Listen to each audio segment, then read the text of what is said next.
Right, welcome everybody to this Cabinet meeting on Tuesday the 21st of October. Welcome you all here. We have got all members of the Cabinet here, bar one. Unfortunately, Amanda Pinnock has had to send her apologies, but all other members of the Cabinet are present. So that's the membership of the Cabinet, item 1.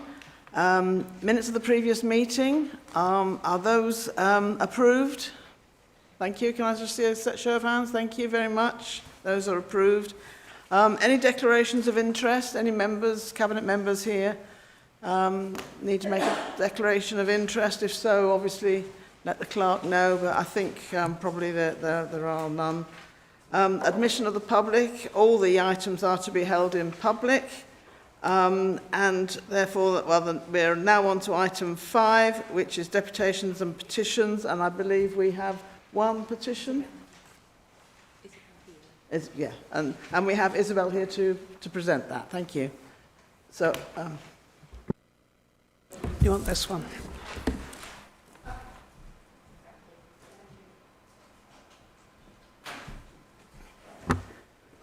Did you want to, you can speak for 1 minute if you wish. Now? Yes. Okay. I'm here to present this petition, which was started on Saturday in response to 2 business owners expressing suicidal thoughts following devastating news outlined in Kirklees' newsletter handed out just days before the proposed plans to close Hollowgate to both pedestrians and vehicles in November. Hollowgate is furthest from the main car parks, having lost Huddersfield Road car park, and as such has suffered greatly for the last 16 months of disruption. Town centre parking is removed. 33% of annual revenue is made in November and December. We beg Kirklees to reconsider cauterising the street in these 2 months. Could you possibly move work either earlier in October or later to January? The gridlocks it will create on the newly resurfaced roads will trigger negative social media saying avoid home firth.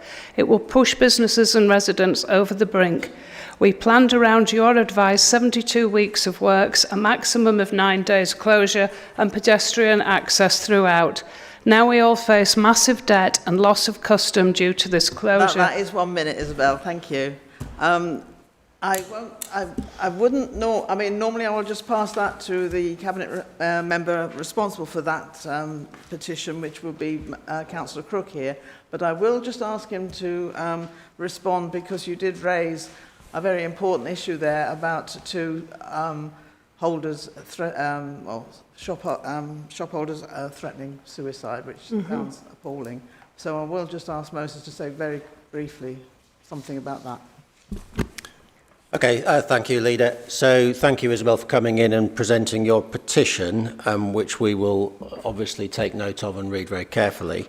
On the point that Carol raises around people who are suffering from acute mental health crises, I would strongly recommend that the appropriate emergency services are contacted as a matter of urgency in those cases. I realise now that we have put in place support for those people in so much as we've been able to, and you've also done something in that line yourself, so grateful for that support. In terms of the issues you've raised around the town centre scheme, I'm not able to respond to those in this place at this time, but I'm very happy to answer any questions at our regular ward forum, which will be on Wednesday this week in the library in Holmfirth. Thank you. All right, thank you very much. So, thank you. Moving on then to item 6, which is questions by members of the public. We have none. Okay, thank you. So moving on then again to item 7, questions by elected members. We have half an hour for this item. I've got 5 or 6 members who have indicated they wish to speak. The first one is Joe Lawson. Thank you. Thank you. And good afternoon, everybody. Following the media attention given to the controversial Westgate development in Cleckheaton, I have been contacted by a number of residents who have similar fears to Cleckheaton residents. I'm sure Cabinet will be aware of the development of 700 homes on the former Black Cat firework factory and associated land at Crossland Hill, a brownfield site. My residents want assurances that their health and well-being is not being put at risk by the planned building works that will take several years. Could the relevant Cabinet member help to allay my residents' fears by walking us through what tests and procedures are done on brownfield sites known to be sites of former factories that relied heavily on chemicals and other known carcinogenic substances to ensure they are fit to build homes on? Can they also assure residents that these were carried out on the site and it is indeed not a risk to their health and well-being and to the future residents on the development? Thank you, Joe. Councillor Turner, can you respond on the planning rules and regulations? Thank you, Chair. As with any planning application, there's a series of robust procedures that will have been gone through, especially when the site was cleared when it was demolished. So those processes will have taken place. And as I say, planning does require a certain amount of information before the approved application. I will check exactly what is being carried out on that site and whether they found any dangerous or toxic materials when they were doing the actual demonstration, and get back to you. Thank you, Councillor Turner. The next question I have is from... Oh, sorry, supplementary. Yes, sorry, Joe. Thank you. In the 2020 planning application, it was found that the land was contaminated with asbestos. Residents have noticed a lot of dust on their cars, windowsills, etc., following levelling work on the site. If air quality testing has not already been done during this period, will Cabinet commit to a period of testing similar to the tests carried out at the Westgate development in Kirklees to give my residents reassurance? Graham, can you come back on that? Yeah, I will check with our relevant teams about what testing was carried out and whether they feel any further testing is required, subject to what they already know. Thank you. The next person I have on the list is Councillor Ali Arshad, but I don't think he's here. No? Okay, thank you. He's not here. Okay, so I shall move on to Councillor Scott. Thank you. Thank you, Chair. My question is actually to you, Councillor Patterson, so I'll get on with it. So you personally stated that the burial land update would be brought back to Cabinet in October. Nothing came through in October at Council. So on the Cabinet's agenda, it was published. We waited because we were going to ask this through in Council in case with the late publication of this. Council adopted the burial land motion on the 12th of February 2025, and under Council Procedure Rule 14, under CPR 13.9, motions agreed by Council must be acted upon by Cabinet or the relevant portfolio holder. You also told Kirklees Bereavement Forum on the 11th of May 2025, that was reported publicly in the Dewsbury Reporter, that you would outline the short, medium and long-term solutions within 3 months with the 500,000 ring-fenced for Dewsbury. It is now mid-October 2025 and you've failed to deliver on that commitment. It's a clear breach of CPR Rule 13.9 of Article 7, an executive duty to implement the Council's decision transparently. Can you explain why you failed to honour this promise and when you will finally find the burial land update and give it to the public? Thank you. Yes, Councillor Scott, I will do as soon as possible. There has been a delay in coming back with the final, with a final suggestion re-burial land because we have not yet determined what is green space or is available or what available to be used for burial land in the Dewsbury area. The short, medium and long-term plan has been presented to the Burial Forum and been accepted. And there was a meeting which unfortunately I couldn't attend just this last week, but certainly the plans are not, the plans are still there to find burial land in North Kirklees. Thank you. Supplementary. Yes, please. Thank you. So I want to raise this in this Cabinet today, that I'm raising under CPR Rule 19.4, relating to the breach of CPR Rules 13.9 and Article 7 2b, that the burial land motion adopted in Council on the 12th of February 2025 required Cabinet to act and report back. Councillor Patterson publicly stated on the 11th of May 2025 that she would deliver a plan within 3 months. It is now October 2025 and it's still not met that obligation and remains unfulfilled. This failure to implement this lawful decision of Council is a breach of executive constitutional duty of the transparency and accountability. I request that this be formally recorded as a procedural breach and that the monitoring officer be asked to advise on the steps required to ensure that the compliance with the Council procedure rules are dealt with immediately. We will bring back a report to Council or Cabinet, whichever is appropriate, as soon as information is available. It's not available. So are you going to... Happy to do that, Councillor Scott.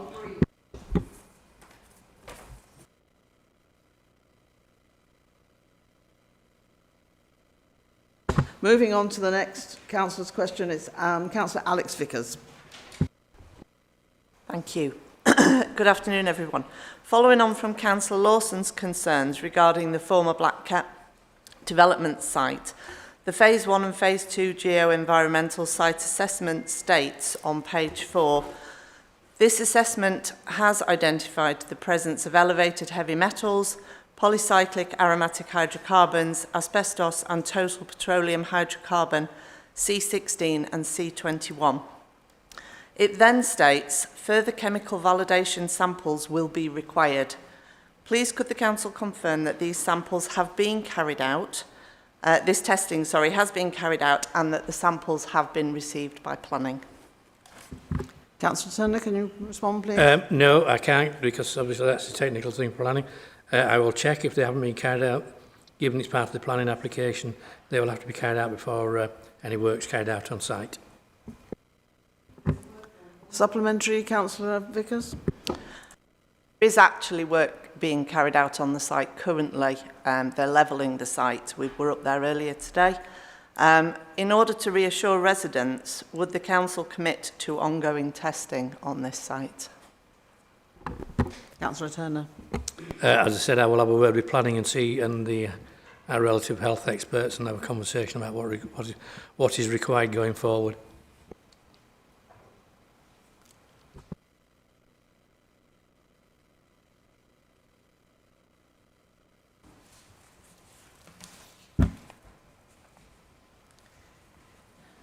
My question is around the playing pitch strategy.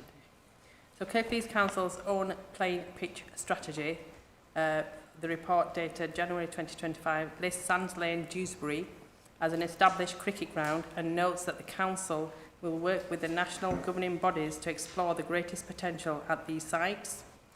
Given that public statement of intent, why did the Council decide, just 10 days before the start of 2025 cricket season, to prohibit any cricket being played at Sands Lane, without prior notice or consultation with long-term users such as Savile Stars Cricket Club, which the ground has been used since 1995? Thank you, Councillor Habiban. Zaman. I think that question is probably or should be directed to Councillor Amanda Pinnock, who isn't here currently. So I'm afraid I shall have to ask, I think, for a written response to that question. I don't think you can ask a supplementary on the... Well, I do have a supplementary. Thank you. Okay, I mean, yes. Please ask it, Habiban. Okay. In the interest of transparency, can you confirm who is authorised the decision to suspend the cricket activity at Sands Lane without formal record or assessment supporting it, and when affected clubs will be consulted and given a clear timeline for the ground's reinstatement? I'm afraid that would, again, we would have to ask Councillor Amanda Pinnock to respond to that, which I will make sure she does as soon as possible.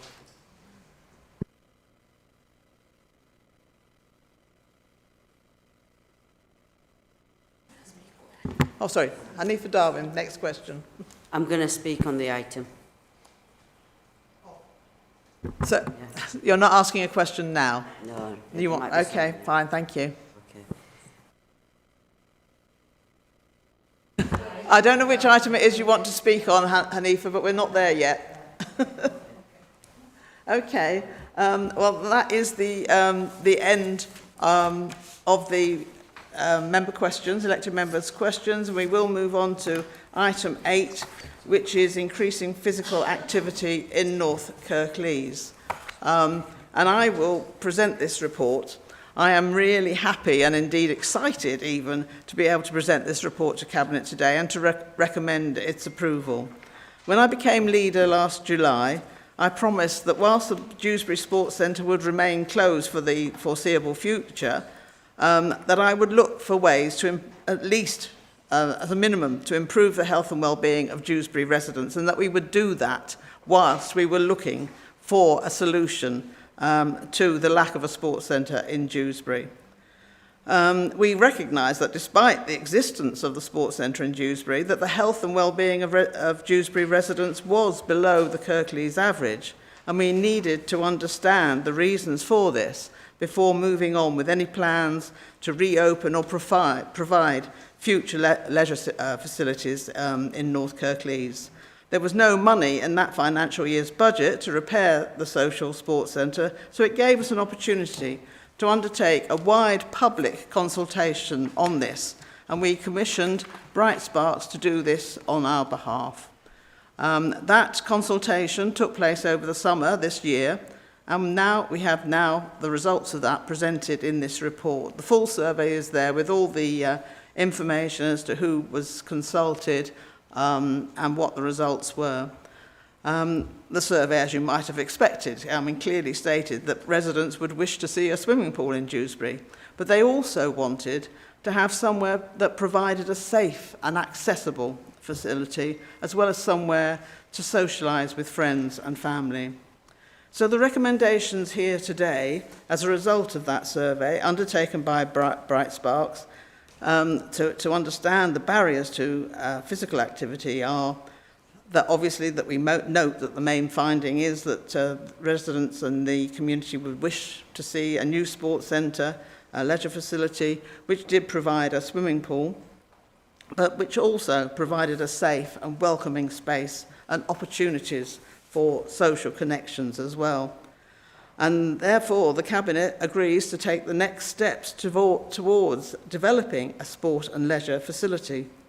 This entails, in the first instance, commissioning an external options appraisal and a feasibility study to determine what should be prioritised in any new facility, including as well the potential opportunity for co-location of other services, public services such as health services, pharmacies, that sort of thing as well.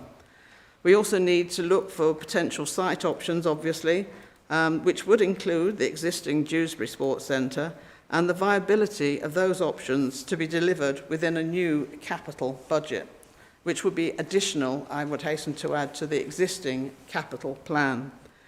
So we are recommending today that immediate work will be undertaken which will use the insight from the Bright Sparks report to develop targeted opportunities to complement existing provision in North Kirklees and support the people of North Kirklees to be physically active and to improve their health. We note that there are many factors which affect physical activity, and many of those are highlighted in the report, and agree to keep working with partners to tackle the broader issues that make it harder for people to be active and healthy. Our scrutiny panels, our Overview and Scrutiny Management Committee will also be engaged ahead and throughout the next steps of this process.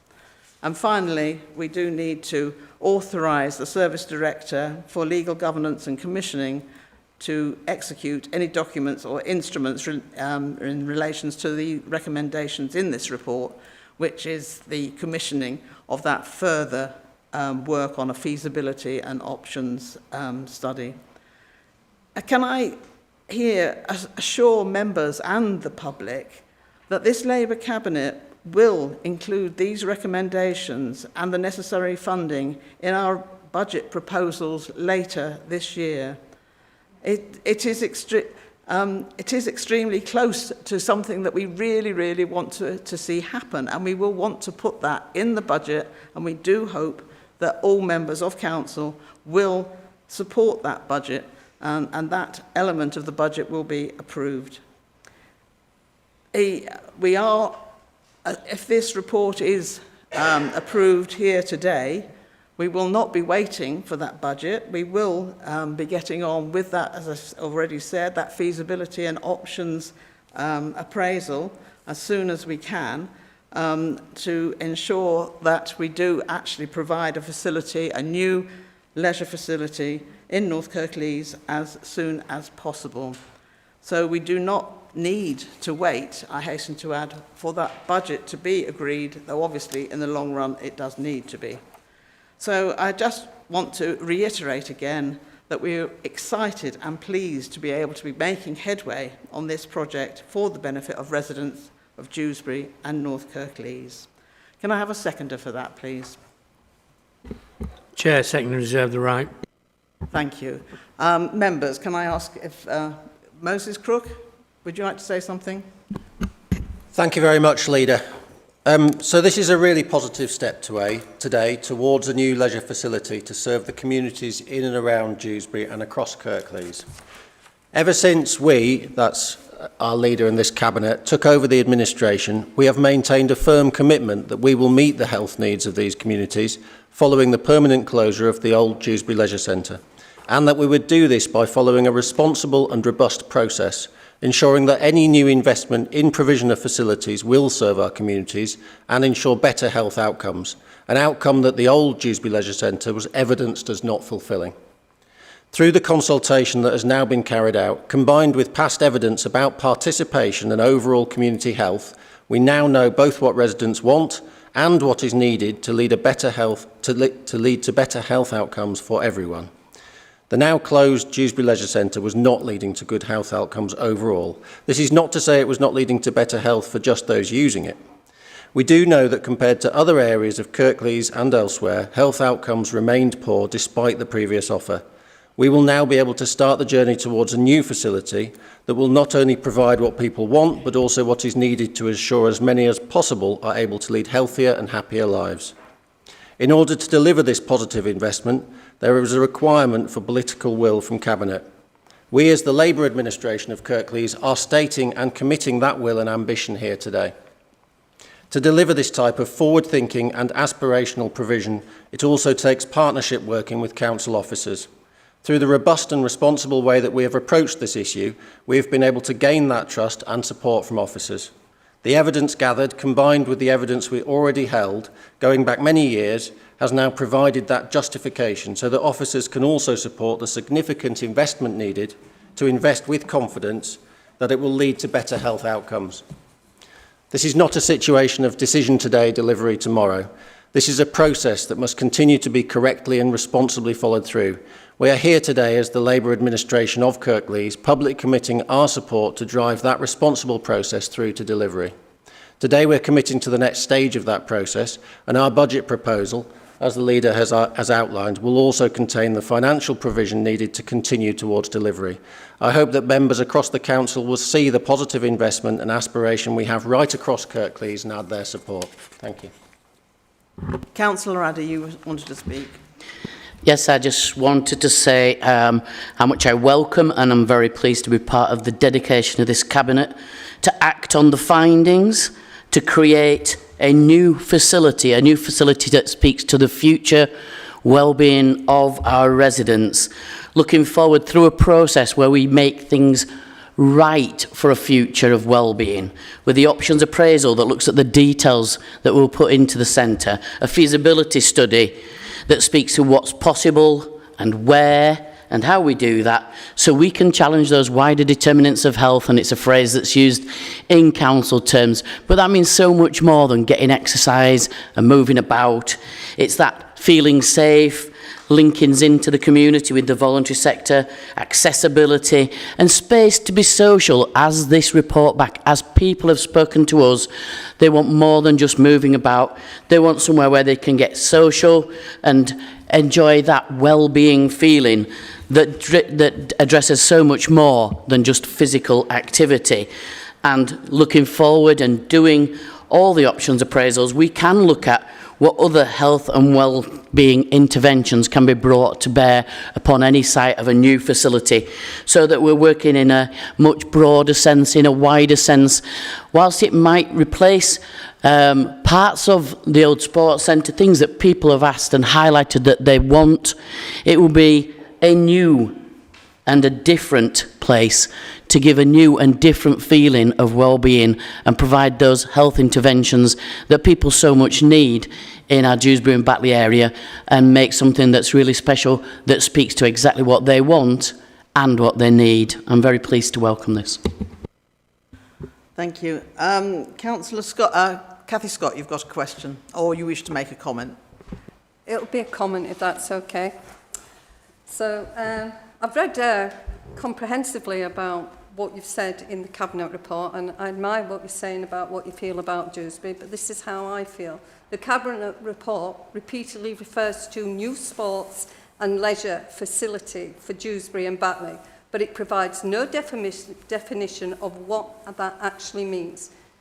So are we looking at an ambiguous term? That the proposal is single bricks and mortar, leisure centre, or are we and also providing wet facilities and dry facilities on one site? Or is it a hybrid digital sports hub model delivered through multiple community locations or online?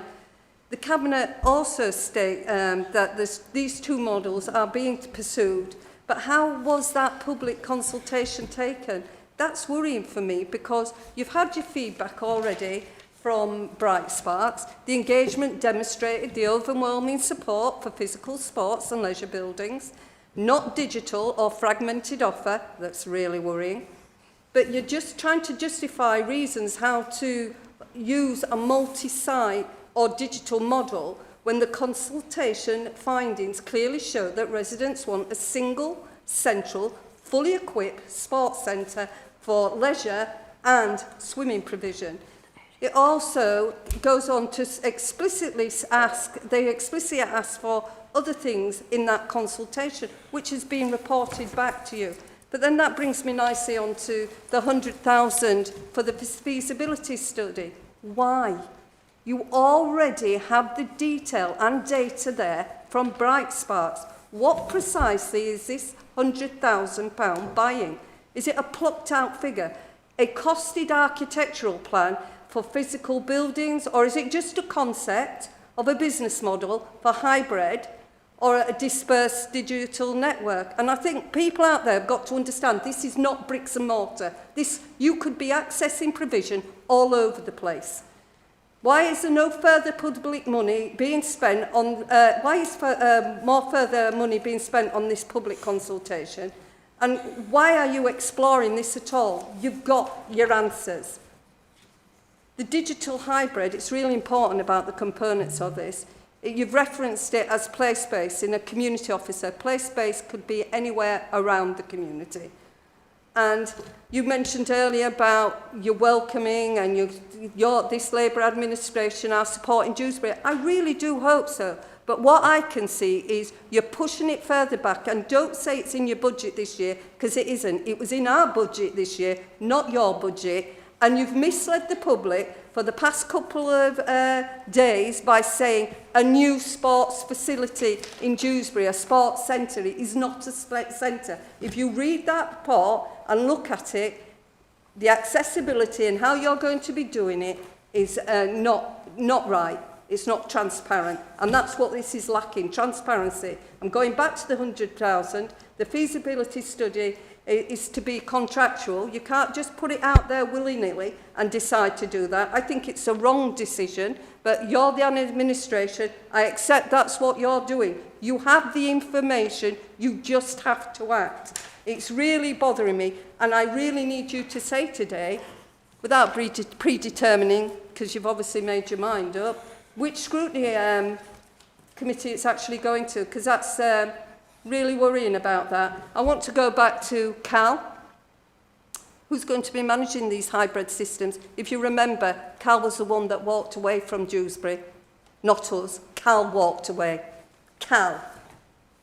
So I'll leave it there with you. There's a lot of things that I could go on to say, but if people out there really care about Dewsbury, go back and actually read these papers. You are not getting a centre. You are not getting a sports centre. You're getting a digital thing that will be run across North Kirklees, which is shameful, absolutely shameful.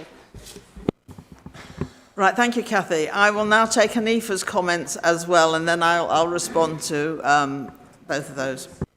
It's not a question. Okay. Anyway, thank you for allowing me to talk. I'm talking on behalf of the residents of Dewsbury regarding the continuing lack of sports and exercise provisions in the town. It has now been more than 2 years since the closure of Dewsbury Sports Centre, and during that time local people have repeatedly raised their concerns through petitions, deputations, meetings and hundreds of letters and emails. Despite this, we still have no meaningful replacement for the vital facilities the community lost. The constituents have asked council several specific questions as they feel they have been neglected at the expense of Huddersfield. They have not had the sight of the engagement report put together by Bright Sparks, so they want to know what new information or insights has this report actually provided to the council that were not already made clear by residents themselves through their deputation, their campaign meetings, petitions over 5,000 signatures, and the extensive correspondence over the past 2 years. Constituents would like to understand what this report has added in practical terms to what the people of Dewsbury have already told this council and the cabinet. They want to know what kind of action this closure has done, and the council surely should now provide a detailed list of specific measures or incentives that can and will be implemented over the past 2 years to ensure Dewsbury residents still have access to affordable, accessible, safe opportunities to exercise, opportunities that might replace those once provided by Dewsbury Sports Centre. Have these measures been evaluated for effectiveness, particularly for elderly residents or for those without access to transport?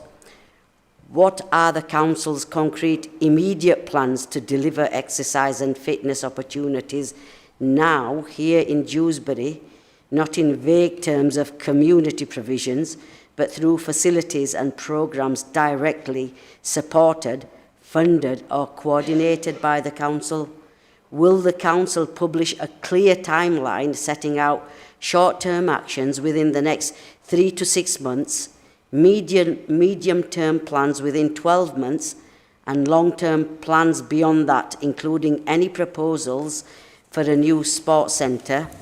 If a new sports centre is eventually approved, what guarantees can the council give that interim sports and exercise provisions will not simply be paused or forgotten while waiting for that to happen? And let's face it, how does a council intend to support residents especially older people who are currently having to travel long distances, often in dark winter conditions, to access facilities outside of Dewsbury, such as Spen Valley Leisure Centre. Finally, on health and well-being impacts, what assessment has Kirklees Council carried out on the health and well-being effects of the Dewsbury Sports Centre closure, particularly for older adults and people with limited mobility? And most importantly, how is that data being used to inform urgent decision-making and investment in Dewsbury's exercise provision now? This is not just about sports or recreation, it's about community, health, equality and fairness. Dewsbury residents deserve the same access to quality exercise facilities as people in other parts of Kirklees. Constituents want transparency for action and for a clear plan that restores confidence that Dewsbury's needs are being taken seriously. And I've also got the question. The Cabinet report refers to exploring options for a new or alternative site for leisure provisions in Dewsbury. Can the Cabinet confirm what will happen to the existing Dewsbury Sports Centre site if a new location is chosen, and what the total projected costs are for demolition, security and holding the land until disposal?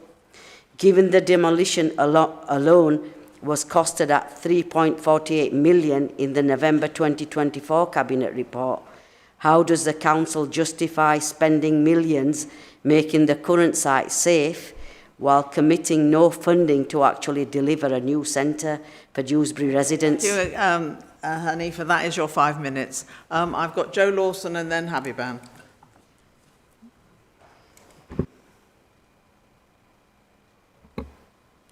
Thank you. I welcome the idea of a new sports centre for both Dewsbury and Batley, because you have to also think is the swimming pool in Batley has gone. So those two things. If you actually read the headlines, just skim down the headlines in various things, you'd think there was going to be spades in the ground, that it was happening sometime soon. And you could be forgiven to sort of think, oh, there must be an election coming up. What I would actually ask is, we've had one consultation, we're now going to have another consultation. When is this sports centre actually going to be built? And Councillor Habiban Zaman. Thank you, Councillor Patterson. So let's be honest, we don't need another study to tell us what we already know. The centre is vital, and it is important that we do have a sports facility in Batley and Dewsbury. But this is another layer of reality, that we're being told that there's no land available for burial, but yet we seem to be thinking that we're going to get a brand new sports centre or a sports facility somewhere within Batley or Dewsbury. So if land is so scarce, why are we even entertaining the idea of building a new sports facility or a leisure facility when we have a perfectly positioned, community-rooted building already in place? The answer is right in front of us. Invest in what we already have, modernise Dewsbury Sports Centre, open its doors again, and let's be clear and visible that investment in Dewsbury means something real, because the council has already committed around 30 million of public money to the George Hotel redevelopment, a commercial venture that carries no guaranteed financial return. So it's time to stop spending money on consultants and start spending on communities. And let's bring our sports centre back to life. Thank you. Okay, thank you. I will respond to those, and then I will ask Councillor Turner if he wishes to come back and exercise his right of reply. Oh, sorry, I beg your pardon. I've still got Councillor Kendrick. Hadn't seen you. Sorry. Thank you very much, Leader. I welcome this report and this move forward. And I do understand the angst of Dewsbury and Batley councillors, because I've lived through this. When Spenborough Pool decided to give up the ghost, it was exactly the same sort of feeling.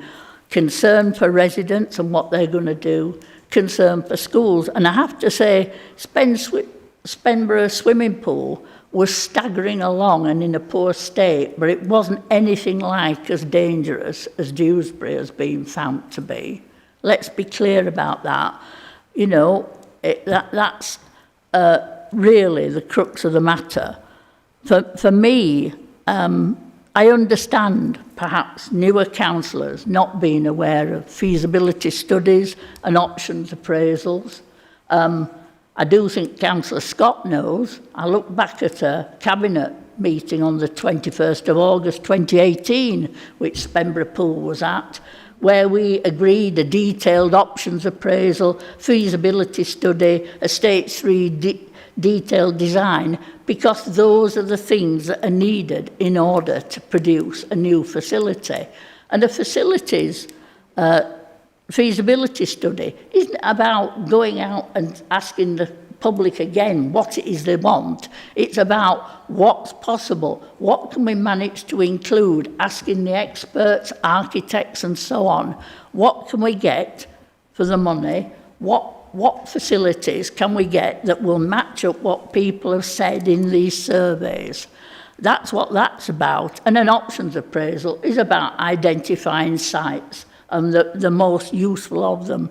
So, you know, I understand people's angst and concern about this, but this is an absolutely straightforward start.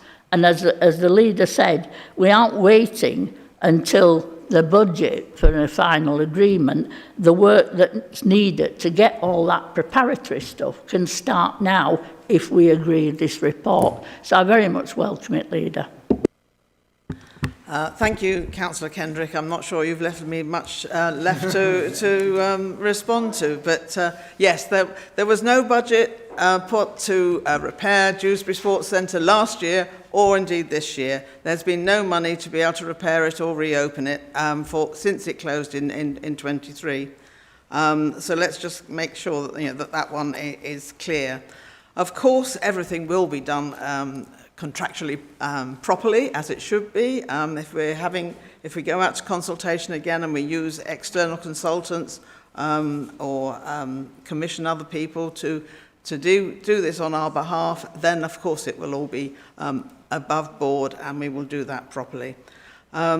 Just to say that the report that we've already had commissioned identified the barriers, because we had all the data that we had indicated and showed that Dewsbury Sports Centre, whilst it existed, was not improving anybody's health. The figures for all of Dewsbury and Batley areas show that there was poor health and inactivity in leisure for residents in that area, and we needed to find out what those barriers were. So this report that we already had done was not so much about saying, what is it you'd like? And of course people would have said a swimming pool. It was, why weren't you using the old one?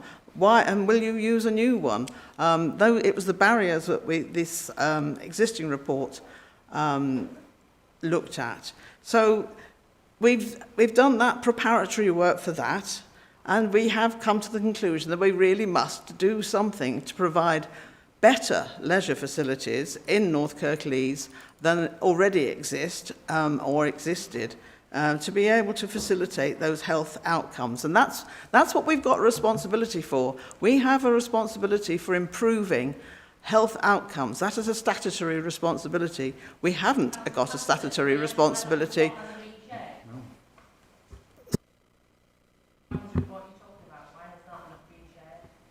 I'm sorry, may I finish my response? Now I've lost my train of thought, of course. Yes, the health outcomes that are needed, we had that data. already, and we need to provide something different, something better, perhaps, than has existed in the past. What that quite looks like, that is what we now need to talk to people about, and that's what the new consultation, and I hope everybody this time will participate in that, will identify what sort of facilities should be there. Should it have a restaurant in it? Is it just a machine, or is it a sit-down restaurant? Should it have other health facilities there that would enable people perhaps to have a drop-in diagnostic centre even? I mean, that would be wonderful, wouldn't it?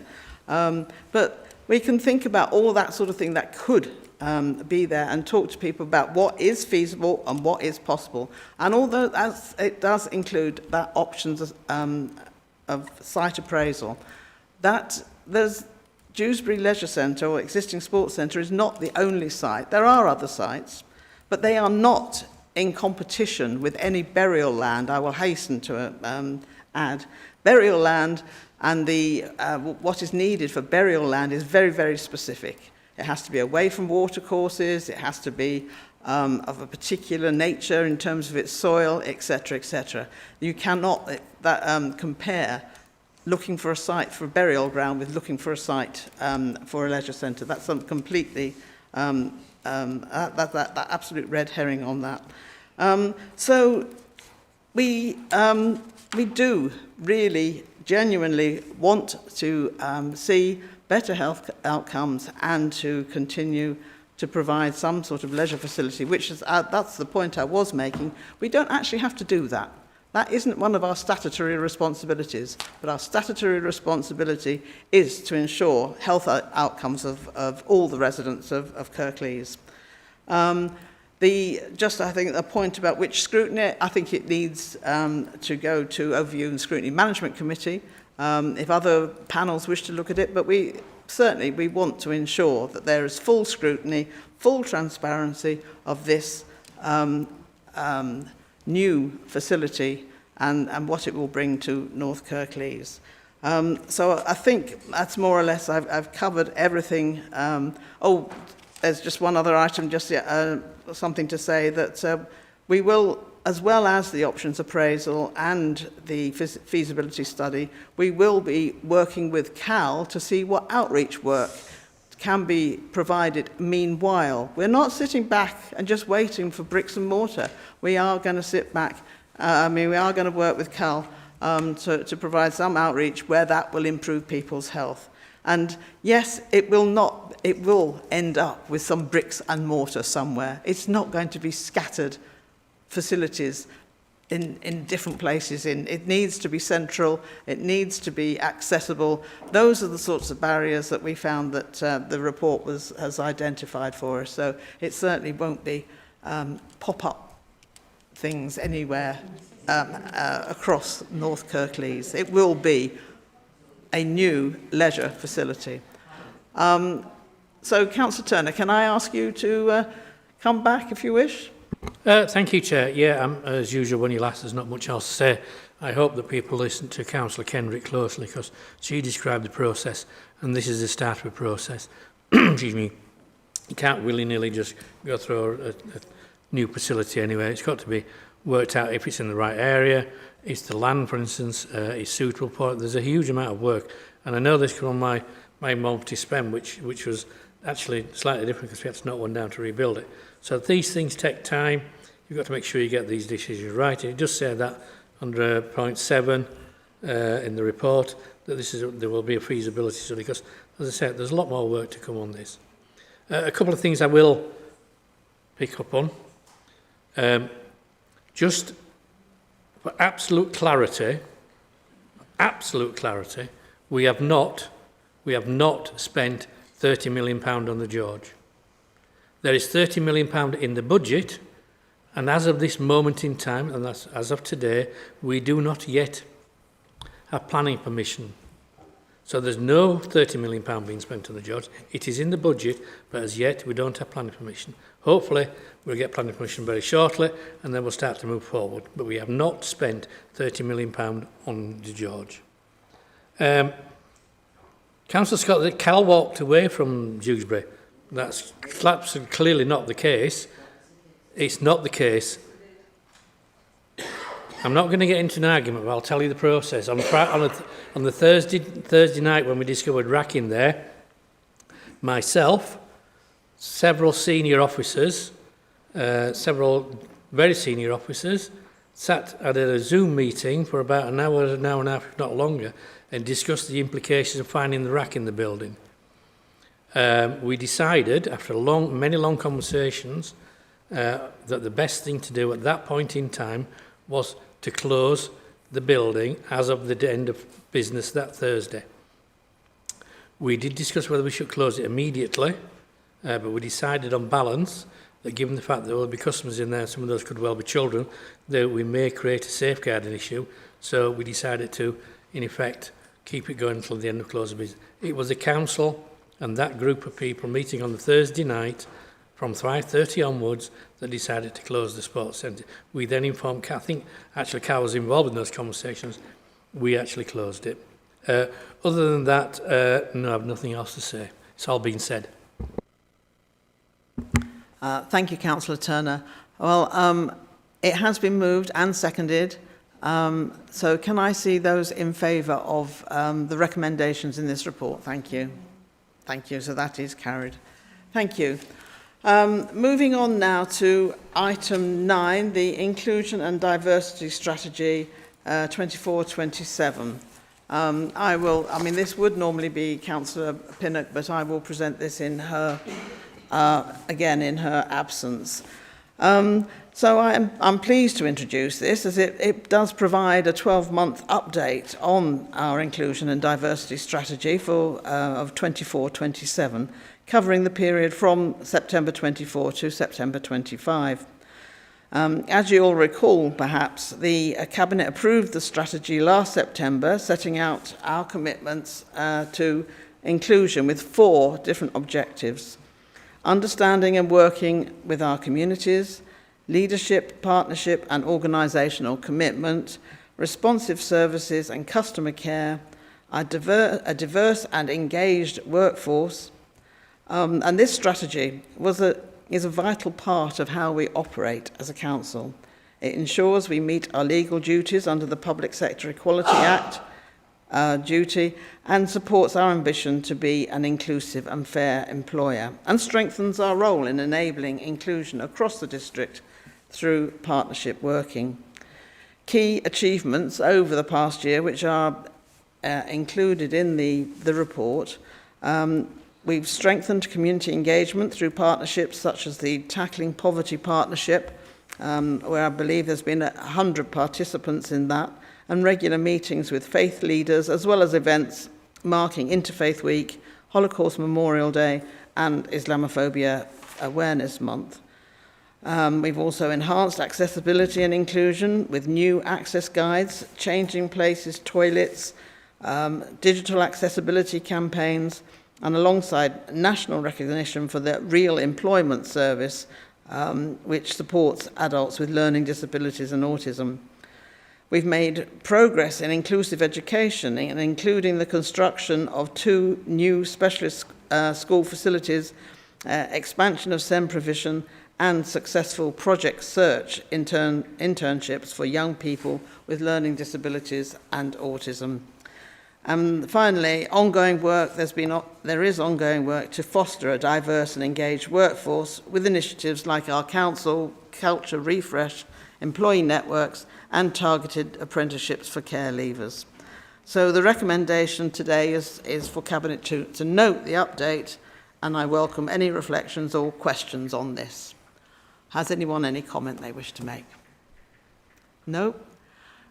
Is this seconded? Thank you, Councillor Hawkins, for that. Can I see all those in favour? Thank you. That's carried. Thank you. That is the end of the meeting.